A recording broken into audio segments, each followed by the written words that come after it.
This is TOS Television, your digital-first Pan-African news network. I am Abigail Ukmade, and this is Africa Now. The United Nations is demanding an end to extrajudicial killings in South Sudan after the hurried execution of at least 42 people, including boys, in parts of the troubled country. South Sudan, which attained independence in 2011 before plunging into civil war 2 years later, has struggled with lawlessness and inter-ethnic violence since the fighting that left nearly 400,000 dead. The head of the UN mission to South Sudan, Nicholas Haysom, has said it is deeply concerned by the spate of extrajudicial executions in the country. He says extrajudicial killings are not a solution to restoring law and order. Instead, South Sudan should focus on building strong, well-developed local justice chains that resolve criminal cases in a fair and just manner. Gunmen on motorbikes killed 14 people in the latest attack in western Niger, near the restive border with Mali. Previous attacks in Niger's western Tillabéri region have been attributed by local officials to an affiliate of Islamic State. Security measures had been stepped up and an investigation was underway. There has been no claim or responsibility so far, and the identities of the attackers remain unknown. Now to politics. Tunisia is facing its worst crisis in a decade of democracy on Monday after President Kais Saied sacked the prime minister and suspended parliament operations with help from the army. The development led to violent protests across the country. The country's main parties denounced the move as a coup, which the president insists he had acted according to the constitution. In a bid to quell the violence, President Kais Saied ordered a nighttime curfew for the next month. In Nigeria, the Court de Appeal of Cotonou had declined immediate extradition of Yoruba Nation agitator Sunday Adeyemo, popularly known as Sunday Igboho, and others he should be kept in prison custody pending investigation. The government of Nigeria accuses Igboho of trafficking in arms, inciting violence to disrupt the public peace, and agitating for secession. Igboho and his wife were arrested in Cotonou last Monday while trying to catch a flight to Germany. Lawyers to Nigeria's pro-Biafra leader Nnamdi Kanu said they have commenced legal action against Nigeria and Kenya at the African Union's Commission on Human Rights. They are demanding accountability from the two countries for what they allege as illegal transfer or handling over of their clients without due process of extradition. Aloy Ejimako, Kanu's special counsel, in a statement says they took the matter to the AU because Nigeria and Kenya were both members of the charter establishing the African Commission on Human and People's Rights.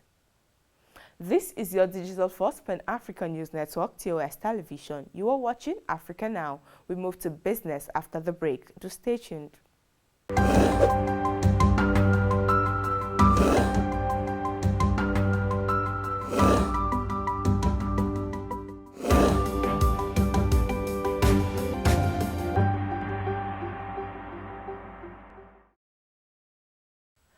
Welcome back in business.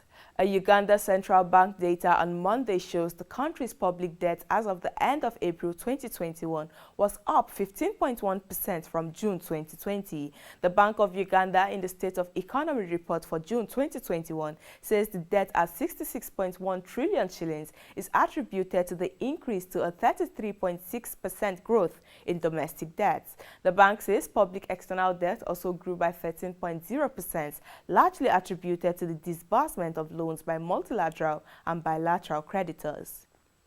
The exchange rate between the Naira and the US dollar closed on Monday at a steady rate of 411 Naira.5 to $1 at the investors and exporters window, where the forex is traded officially. In the same vein, the Naira remains stable at the parallel market to close at 504 Naira to $1, despite a marginal appreciation during intraday trading. Forex turnover at the investors and exporters window increased marginally by 3.1% on Monday. President Muhammadu Buhari on Monday signed the 2021 Supplementary Appropriation Bill into law. The senior special assistant to the President on National Assembly, House of Representatives Umar El Yaqub, disclosed this while briefing State House reporters. The total sum of the supplementary budget assented to is 982,729,695,343. The act would be largely used to fund security and health concerns, especially the COVID-19 pandemic.